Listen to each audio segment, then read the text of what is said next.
The African Union must step up efforts to ensure that there's long-lasting peace in Sudan, and that's according to the special envoy of South Sudan Albino Aboug, who spoke to the SABC News on the sidelines of the Pan-African Parliament. Aboug is also working hand-in-hand with South Sudan President Salva Kiir.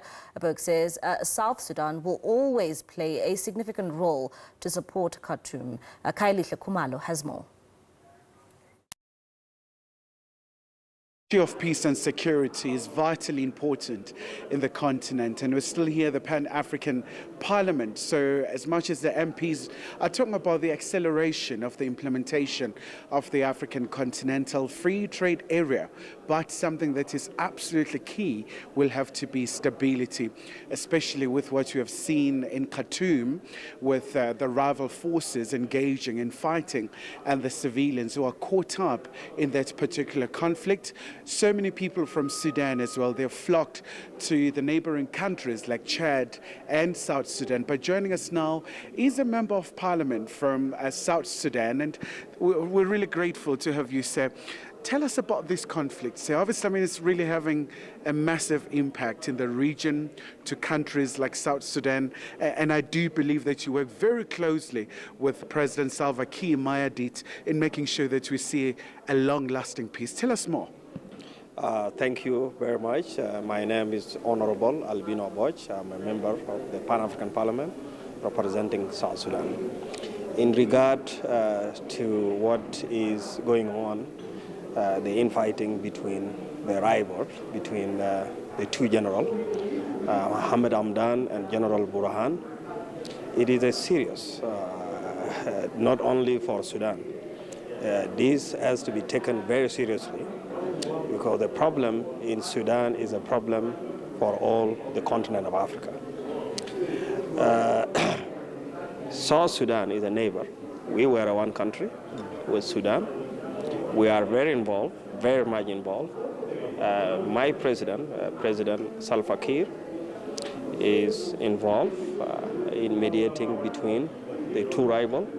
We brought the peace in Sudan 5 years ago or 4 years ago, the Darfur conflict.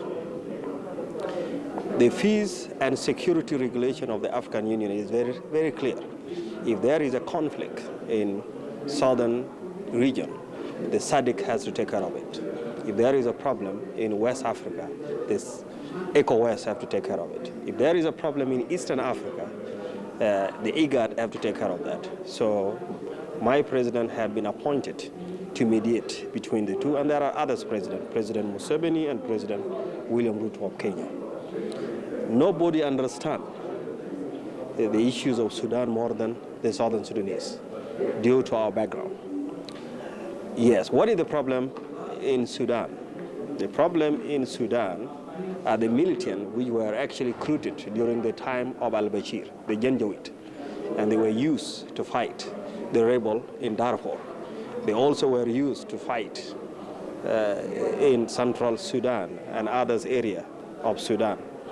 And at the end, those guys, they are also a citizen. They believe they have to be integrated to be a part of the Sudan National Army. My understanding, some of them need a lot of time, like 10 years, and the general are saying it has to be immediately, and that is what has brought the conflict. But my understanding now, more and more and more, there are also an international countries which are actually involved in the Sudan problem, and that has to be contained by the African leaders, because the problem in Africa must be solved by the African solutions. Especially because MP Aboug, you know, there has been this mantra of African solutions for the African problems. But what do you make of the Jeddah talks, where also it's just another initiative by the Saudis and Americans, or you just prefer just the African route in terms of resolving this political standoff? We have, for example, in 2003, and 2004, 2005, 2006, when there was the ongoing war in Darfur, the conflict was taken out of Africa to Doha, to Qatar. but they haven't succeeded. So you have to understand the problem. And the problem must be understood by the Africans who know the background of the problem. Therefore, I do believe it is not a mediating of the Saudis, Americans. Yes, understanding it has to do with what we call it a financial or a humanitarians to bring about the support to the people of Sudan. But at the end, the sole mediator to bring the peace in Sudan have to be IGAD. And if we fail not to do so, it has to go to the African Union. And if the African Union cannot handle it, then it goes to the UN. Therefore, it has to be under the African leadership. And we must solve our problem so that those who are outside will not come with their own agenda.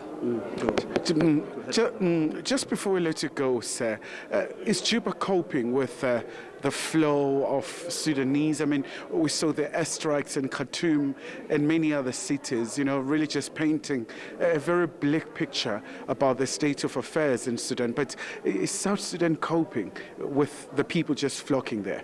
It is not only South Sudan. Some are running to Egypt, some are going to Ethiopia, some are going to Chad, some are going to Central Africa, some are coming to South Sudan. But don't forget, South Sudan and Sudan are one country. We were together until 2011. So we do understand. We speak one language. We speak Arabic.